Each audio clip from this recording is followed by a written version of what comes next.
This is the C Word podcast, Stories.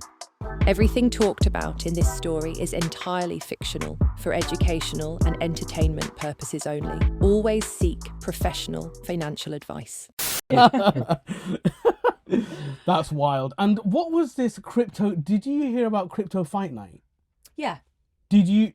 Did you win? No, I didn't go. There was a few. Yeah, so it was. I don't know if they were like OGs or what in the crypto space, but yeah, there was a big hosted fight night of So I was following this, and they're basically like known influencers and degens in the space. Like it's gone the same way as like what was that other one where we had the influencers fighting each other? Oh, Logan Paul. And Logan Paul and all that. Yeah, Like, you know what I mean? Yeah. And I think they were trying to emulate that. I watched a couple of the videos last night from Crypto Fight Night, and it looked pretty good. They'd hired out like classic boxing ring with the stage and stuff like that. And two tiny devs in the middle. Sort of, yeah. I mean, like, you know, it would be really like funny if, you know, you just got some hench dev come along. Do you know what I mean? Yeah. That's the scary thing, and there's only two types of crypto, bro. So it's like super healthy and super unhealthy.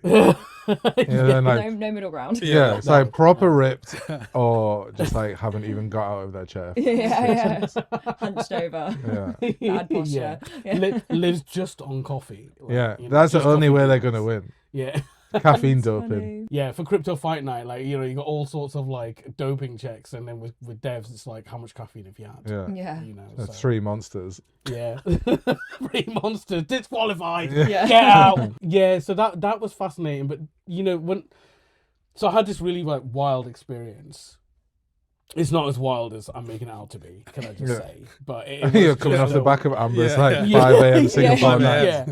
And I got this really exciting new topping on my pizza.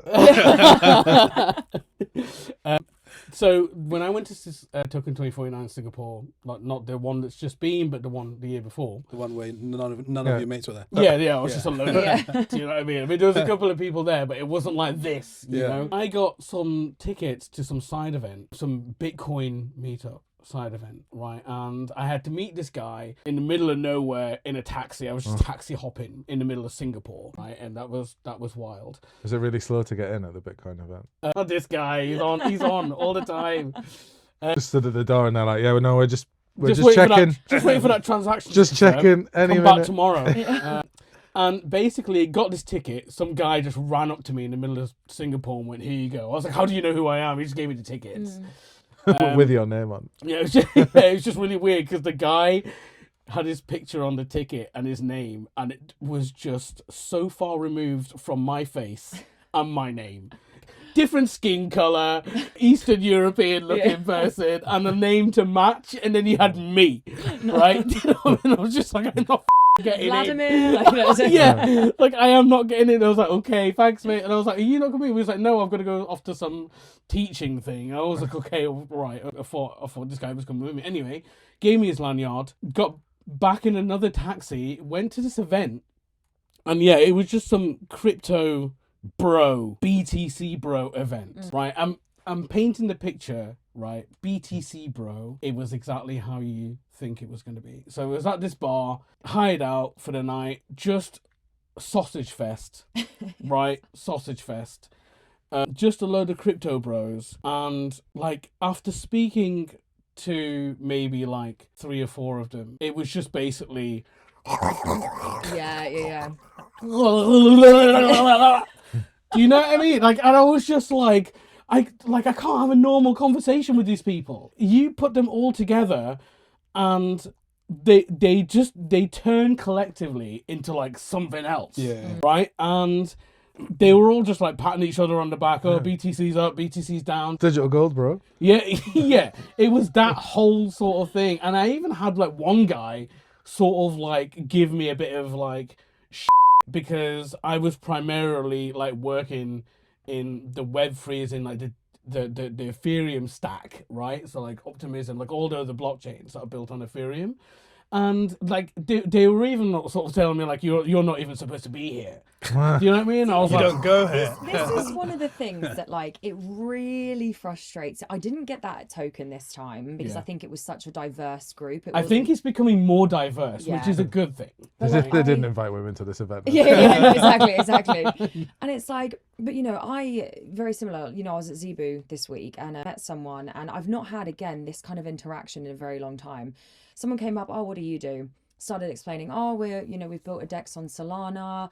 You know, what's your USP? I'm going into it, and literally before I could even do it, jumped down my neck. You know, there's no product market fit. There's no this. You're just another. And I was like, Dude, calm down. Like chill out. Yeah, and I think like that over, and he was like, "Oh, I'm just really passionate." I said, "You're jumping down my neck." Do you think that was like a load of like repressed anger? I don't know, because but I of was some like- failed I project was that like, he was a thought part this, of. Exactly. I was like, I thought this stopped a few years ago. Like people were like that back in the day, like project this, project. But it's like, yeah, it completely blew me away. I was like looking around, like, is he yelling at me? yeah. That's wild. But yeah, I didn't really get any of that token, which was good. Yeah. I think the only thing I respect about the crypto space as a whole, when people do that, at least the person that was probably ramming that down your throat has put his money where his mouth is. Whereas in TradFi, it'll be a case of that person that's probably telling you that has no investment. Yeah. So I'll give them that. Yeah, I was like, I have not experienced this in a few years. Like we've kind of matured. It was really weird, and I have this theory that a lot of this is this behavior, right, and is likely due to the fact, and I am just guessing here based on like my observations, that the crowd is still so young, right? Yeah. Like you've got CTOs that are like 23. The older crowd like don't have a clue what's going on. they don't know what's going on. Yeah. Do you know what I mean? In fact, And the younger crowd are thinking AI is going to steal our jobs. Yeah, so it's- let's yeah. something. create something before it does. Exactly. So basically, they've obviously been brought up where coding is now normalized. They jump on and build these products, and they're like a millionaire before they're like 30. And they end up being like the CEOs and the CTOs of these companies. But the problem is when you're in that age range, like you just want to party, right? You just want to like mess about and stuff. And I think there's a bit of like a clash going on here, which causes this like crazy behavior. And maybe even like trauma. But I think as well, Crypto trauma. They forget the business side of things as well. Yeah, totally. Totally. Accounts. Yeah, you got to make money. By the way, stop HR, spending the money. Yeah. And I just see this over and over again, like companies and businesses and Web3 just blowing the money like so hard, thinking it's going to come back, and it sort of doesn't Last forever. Yeah, and it doesn't last forever. Do you know what I mean? So That's why people get so focused on like one thing as well, because they've never had any experience of failure. If you just come up and you've been like, you built on this one branch and it goes really well, then you're like, this was obviously the right thing to do. And all of the other ones are probably because I've heard people failing in those sides, but this one that I've done is the right way to go. Yeah. So Exactly. there's Still just like waiting no to hear vision. that story of a frugal crypto bro though, mate. Don't know if there is one. Yeah, nah. Because If it's free anyone money. knows. Why are you going to be frugal with free money? Yeah. We've got more mad conferences coming up, right? We've got Breakpoint, Solana. We're going to that one, 100%. right? And With your mates. as in like, well, Amber's going. Yeah. I'm going. Are you coming? You guys coming? No. I'm allergic, mate. Yeah, okay, fair enough. Plus, I wouldn't know what I'm doing. No, well, I don't think anyone does. Don't know what they're doing. They do. The Trumps know what they're doing. Yeah. Yeah, well, they definitely. In fact, we have a whole section dedicated to. I had a point about the 2 chains. Bracelets. You know when people like used to argue a lot what was the right way to do things? Because there was only 2. It was like, is Bitcoin better or is Ethereum better? And like most of us starting out, it was like that was the choice, right? And it was like smart money or safe, like digital asset stuff. And now there's like a million things. Yeah. Loads of different chains. There's like so many different layer chains, twos, like half of them we haven't even heard of, sub-chains. right? And it's getting wild. But do you remember like the old blockchains? Like there was a couple of old ones back in the day. No clue. Right, okay, listen. Sorry. No, it's all right, but there was stuff like Litecoin. Yeah. Do you know what I mean? Litecoin. Like, do you know what I mean? Just like they've just disappeared into obscurity. I put so much. I think it's still on my watch list. I bet a couple of people have got like still got like assets in Litecoin and stuff before they moved everything. I got loads because it was like one of the main devs from Ethereum that started Litecoin? I probably. $99, 99.30. Really? Yeah, For one Litecoin? yeah. So yeah, we're going to document that whole thing. I'm going to document it anyway. It's still very like, the thing I noticed about Abu Dhabi is still like they're in their mad construction phase. Yeah. So I went recently and I couldn't help but notice that every island has got construction going on. There's construction everywhere. New roads, new islands being made everywhere. Like, because one thing I didn't realize about Abu Dhabi is like it's very broken up into lots of little islands. You've got the main island, you know, even like Yas Island, which is where all like the main stuff happens, all the events and stuff, and Etihad Arena is on. But in between that, you've got tons of little islands, and they're all being built on, right? So like fast forward 20 years, and like what's that going to look like, right? So it's an interesting. You can see their vision like for the future and what they're trying to make it into. One could say like, you know, they're emulating Dubai, but like what place in that region isn't? Yeah. Right. So yeah. Okay. Yeah. So anyway, yeah. Token 2049, wild. Yeah, good time. BTC event.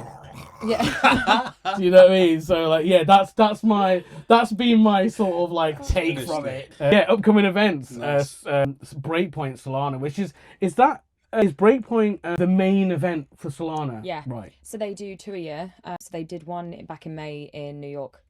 Yeah. Okay. And then they've got the one in Abu Dhabi. Ah, okay. So they got two every Breakpoint every year, 2 Breakpoints, right? Yeah. Fascinating. So bit of AI news. Sora 2 being disabled for certain people, like Martin Luther King.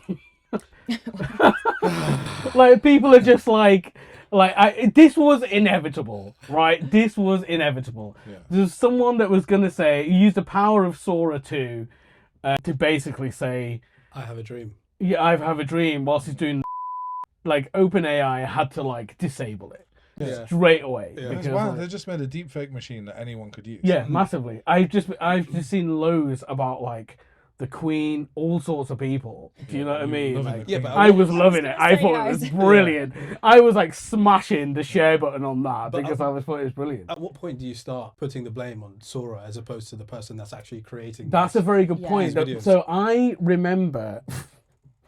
So there was. Do you remember the time? Like me and Matt, we used to go to these like. Sounds incriminating. Yeah, I was waiting for it. Yeah, we used to go to these like talks in Parliament. Do you remember? Yeah. It was like Inside before. Parliament. This was before COVID, and you know you could go and sit in Parliament, and it was in these rooms, and there was a group of MPs, and they basically knew fuck all. Right, Yeah. about computers and AI, but why were they there hosting this thing? And I would just ask this question, like, oh, how do you do this? Or what happens in that scenario? Who's to blame? And he had this one MP, right, dumb as right? And she was just like, this was her answer. I'm not joking, this was her answer. She was just like, I've recently got a new trainee and he's really good at computers. That was her answer. And my question was, if someone, I should have done this the other way around. If someone was to use AI to perform an incriminating financial operation, then who's to blame? And that was the answer that she gave me. Like my trainee knows a lot about computers and he's really good on the computer. Don't worry, he's Really good on the computer.